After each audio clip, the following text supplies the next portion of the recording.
ఇది విన్నారా? వర్ణంలోనే కాదు స్వర్ణంలో కూడా ఆషాఢం ఆఫర్లు. సిఎంఆర్ జ్యువెలర్స్ లో ఆషాఢం గోల్డెన్ ఆఫర్. 916 బంగారు ఆభరణాల విఏ ఛార్జీలపై ఫ్లాట్ 50% ఆఫ్. ప్రత్యేక కౌంటర్ లో 916 బంగారు ఆభరణాల విఏ ఛార్జీలపై ఫ్లాట్ 25% ఆఫ్. డైమండ్ ఆభరణాల డైమండ్ ధరపై 15% డిస్కౌంట్. పాత బంగారం మార్పిడిపై 250 రూపాయలు అధికంగా పొందండి. సిల్వర్ ఆర్టికల్స్ పై no wastage, no making charge. సరికొత్త మోడల్స్ బంగారు ఆభరణాలు, antique jewellery, kundan jewellery, light weight బంగారు ఆభరణాలు, లేటెస్ట్ డిజైన్స్ అతి తక్కువ తరుగుతో అందించే నమ్మకమైన సంస్థ CMR jewellery, Tulsiram theatre, Kurnool road, Ongole. మాజీ సైనికుల సంక్షేమం కోసం తన వంతు సహకారం ఎప్పటికీ ఉంటుందని ఒంగోలు ఎంపీ మాగుంట శ్రీనివాసరెడ్డి పేర్కొన్నారు. ఒంగోలులో వీర జవాన్ల గుర్తింపుగా విజయస్తూపం ఏర్పాటు కృషి చేస్తానని హామీ ఇచ్చారు. ఒంగోలు అంబేద్కర్ భవన్లో కార్గిల్ విజయ్ దివస్ కార్యక్రమంలో ఎంపీ మాగుంట శ్రీనివాసరెడ్డి పాల్గొన్నారు. వీర జవాన్ల విజయ స్తూపం వద్ద శ్రద్ధాంజలి ఘటించారు. జిల్లాలో సైనిక్ స్కూల్ ఏర్పాటుకు చర్యలు తీసుకుంటామన్నారు. మాజీ సైనికులు ఎప్పుడైనా తనను కలవచ్చని, వారి సమస్యలు తప్పక పరిష్కరిస్తానని చెప్పారు. మాజీ సైనికుల రాష్ట్ర గౌరవాధ్యక్షుడు నెప్పల నాగేశ్వరరావు మాట్లాడుతూ, ప్రస్తుత భారతదేశం ఎంతో అధునాతనమైన ఆయుధ సంపత్తి కలిగి ఉందని, ప్రపంచంలోని అగ్రదేశాల సరసన నిలిచిందని చెప్పారు. ఒంగోలులో మాజీ సైనికుల కార్యాలయ భవనాలకు 1 అరెకరం స్థలం కేటాయించాలని విజ్ఞప్తి చేశారు. కార్యక్రమానికి విచ్చేసిన ఎంపీ మాగుంటను ఘనంగా సత్కరించారు. కార్యక్రమంలో జిల్లా అధ్యక్షుడు ఆలపాటి వెంకటేశ్వర్లు, పాశం వెంకటరెడ్డి, లింగాల జగన్ రెడ్డి, శ్రీనివాసాచార్యులు, రాంబాబు, సిబిఆర్ ప్రసాద్, సిరిగిరి రాజేష్ ఖన్నా, అబ్దుల్ రహీం, కె బ్రహ్మయ్య, శరత్ బాబు, కోటేశ్వరరావు, కోటేశ్వర శర్మ, చుండూరి శ్రీరామమూర్తి, రామకృష్ణారెడ్డి, గుమ్మడి వెంకట్రావు, డాక్టర్ నల్లూరి నిఖిత, సైనిక సంక్షేమ శాఖ అధికారిని రజని తదితరులు పాల్గొన్నారు.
ఈ విజయ్ దివాస్ అనేది కార్గిల్ కార్యక్రమం అంటే ఈ కార్యక్రమంలో పార్టిసిపేట్ చేసినందుకు ఇక్కడికి వచ్చిన ఎక్స్ సర్వీస్ మెన్ దేశాభిమానులందరూ కూడా బాగుంట కుటుంబం తరఫున హృదయపూర్వక నమస్కారాలు మీ అందరికీ కూడా తెలుపుతున్నాను. కార్గిల్ విజయ్ దివాస్ అంటే నాకు ఎప్పుడు కూడా గుర్తుంటున్నాను. 1998 సంవత్సరంలో మొదటిసారిగా నేను ఎంపీ మెంబర్ ఆఫ్ పార్లమెంట్ మీ అందరి ఆశీస్సులతో ఒప్పుకోవచ్చు. 98 పార్లమెంట్లో ప్రవేశించిన తర్వాత అక్కడ విషయాలన్నీ కూడా తెలుసుకున్న తర్వాత త్వరితగతిన 99లో వాజ్పేయి గారి గవర్నమెంట్ ఒక ఓటుతో ఓడిపోవటం అనేది జరిగింది. ఆ తర్వాత జరిగే ఎన్నికలంటే అక్టోబర్. ఈ లోపల కార్గిల్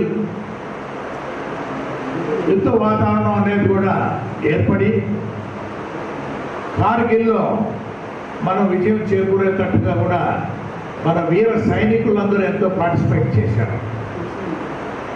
వాళ్ళు మనకు విజయం తీసుకొచ్చారు. అది ఒక పెద్ద కార్గిల్ విజయం అనేది ఆ రోజుల్లో కూడా చెప్పుకునేది. దాదాపు 25 సంవత్సరాల క్రితం జరిగిన విషయం. మొన్ననే అంటే ఫ్రైడే 2 రోజుల క్రితం పార్లమెంట్లో దీని గురించి కూడా చర్చ జరగడం అవుతాయి. ఎన్నో యుద్ధాలు జరిగినాయి. మాకన్నా మీకే తెలుసు. స్టేజ్ పైన వాళ్ళందరూ కూడా ఏదైనా కూడా ప్రతి యుద్ధంలో పార్టిసిపేట్ చేసేవారు. ప్రత్యేకంగా కార్గిల్ యుద్ధాన్ని యుద్ధం అని అంటారు.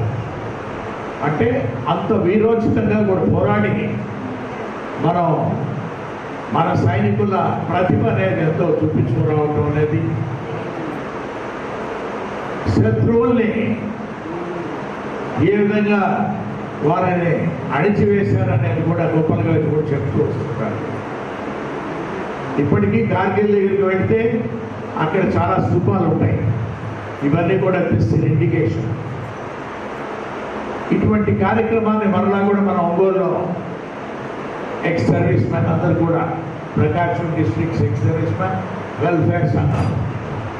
I'm so attached to this society. Prakasam జిల్లాలో అంటేనే చాలామంది గిద్దలూరు ప్రాంతం, మార్కాపురం ప్రాంతం నుంచి ఎక్కువ మంది ఉంటారు. సర్వీస్లో కూడా వెళ్ళి అక్కడ సైన్యంలో మనం పనిచేస్తేనే మన కుటుంబానికి గౌరవం ఉంటుంది అనేది చాలామంది స్థితి కలిగిన వారు కూడా అక్కడికి వెళ్ళడం కూడా చూస్తారు. మేము గిద్దలూరు నుంచి వచ్చున్నాం సార్ అని నాకు ఢిల్లీలో చాలామంది కనపడుతూ వస్తుంటారు. It's a pride for Prakasam district. ఈరోజు ఎక్స్ సర్వీస్ మెన్ అంటే దాదాపు 8,000 మంది పైన ప్రకాశం జిల్లాలో ఉన్నారన్నంటే నిజంగా చాలా గౌరవప్రదమైంది కూడా. మొన్న రాజ్నాథ్ సింగ్ గారిని కూడా కలిశాను. అంటే ఒక సైనిక్ స్కూల్, ఇప్పుడు మాకు సైనిక్ స్కూల్ అనేది జనరల్గా డిఫెన్స్ డిపార్ట్మెంట్ వాళ్ళు ఆ సైనిక్ స్కూల్స్ డైరెక్ట్గా కట్టడం అనేది లేదు. వాళ్ళు పబ్లిక్ ప్రైవేట్ పార్టిసిపేషన్ అనేది ఒక కాన్సెప్ట్ తీసుకొచ్చారు.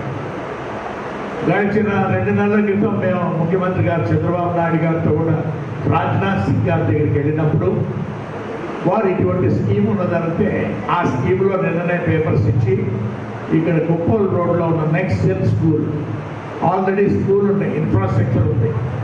ఇక పర్మిషన్స్ ద్వారా వచ్చి మనం స్టార్ట్ చేసుకునే దానికి త్వరగా వీలవుతుందని అందుకు మన రక్షణ శాఖ మంత్రులు గారు రాజ్నాథ్ సింగ్ గారు అనుమతి అనేది ఇవ్వటం అనేది గొప్ప విషయం.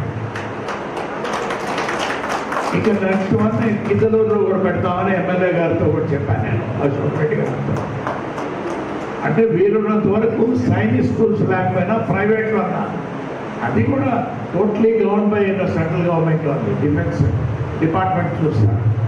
ఇక అమర్ జవాన్ స్తూపం అనే దానికి మన పెద్దలందరూ కూడా పదే అడుగుతూ ఉంటారు. రంగరాయల టెంపుల్ దగ్గర పక్కనే స్థలం అనేది కూడా కేటాయింపు అనేది కూడా జరుగుతూ ఉన్నది. దావంతు ముందు కూడా కృషి కూడా చేసి ఉన్నాము. ఇప్పుడు ప్రస్తుతం మన గౌరవ శాసనసభ్యులు జనార్దన్ గారు కూడా చూస్తున్నారు. ఆ అమర్ జవాన్ స్తూపం అనేది ఖచ్చితంగా మీకు త్వరితగతిన అంటే ఆగస్టు 15 లోపల స్వాతంత్ర దినోత్సవం అనేది దాని పండుగల లోపల మీకు ఆ స్థలాలను అలాట్మెంట్ చేయించే పని కూడా మీ ఎమ్మెల్యే గారు జనార్దన్ గారితో కూడా మాట్లాడి ఖచ్చితంగా చేయిస్తామని చెప్తున్నా ఉన్నప్పుడు ఏ ఈవెంట్ అయినా ఎటువంటిదైనా కూడా క్యాంటీన్లో ఇబ్బంది ఉన్నా కూడా నాకు చెప్తున్నారు. చెప్పండి, మీరు మా ధర్మం అది. I'm representing this parliamentary conscience. It is my duty to do whatever you need. You have done a lot for the country. You have now bothered yourself for the country. You have left your family for the country. And then again you have come back here to know, spend some time with the family. Anytime, anything, if you really need, please, Randi, మా office దగ్గర రండి. I represent here Ongole parliamentary constituency కాబట్టి ఇది ఒక నా డ్యూటీగా కూడా భావిస్తూ ఖచ్చితంగా మా కుటుంబం మీ సేవలోనే ఉంటుంది. అందరం కలిసి కూడా మనం అభివృద్ధి చేసుకునే దాని కొరకు కూడా మనం గట్టిగా కృషి చేస్తామని తెలుపుకుంటూ కార్గిల్ విజయ్ దివస్ కార్యక్రమాన్ని చాలా చక్కగా నిర్వహించిన కార్యనిర్వాహకులకి ఎంప్లాయీస్ ఎక్స్ సర్వీస్ అసోసియేషన్ వారందరికీ కూడా ప్రత్యేక అభినందనలు కూడా తెలుపుతూ సెలవు తీసుకుంటున్నాను. కూడా కార్గిల్ విజయ్ దివస్ శుభాకాంక్షలు తెలియజేస్తూ ఉన్నాను. మరి నా సర్వీస్ అంతట్లో కూడా జై జవాన్ జై కిసాన్ ఈ నినాదం అనేది నాకు ఫుల్ఫిల్ అయింది. ఎలాగంటే నేను అగ్రికల్చర్ డిపార్ట్మెంట్లో డీడీఏగా పనిచేస్తూ డెప్యుటేషన్లో సైనిక్ వెల్ఫేర్ డిపార్ట్మెంట్లో మరి 8 సంవత్సరాల 9 నెలల 7 రోజులు నేను ఈ సర్వీస్ చేయడం అనేది నిజంగా దేవుడు నాకు అనుగ్రహించినటువంటి ఒక గొప్ప వరంగా నేను భావిస్తూ ఉన్నాను. ఎవరైనా కూడా నా సర్వీస్లో మీ సర్వీస్లో ఫుల్ సాటిస్ఫాక్షన్ ఎప్పుడు ఉంది అంటే నేను ఈ సైనిక్ వెల్ఫేర్ డిపార్ట్మెంట్లో ఒక ప్రెస్టీజియస్ డిపార్ట్మెంట్లో చాలా సంతోషంగా పనిచేయడం అనేది చాలా హ్యాపీగా నేను ఫీల్ అవుతూ ఉన్నాను. మరి దేవుడు నాకు ఇచ్చినటువంటి అదృష్టంగా కూడా నేను భావిస్తూ ఉన్నాను.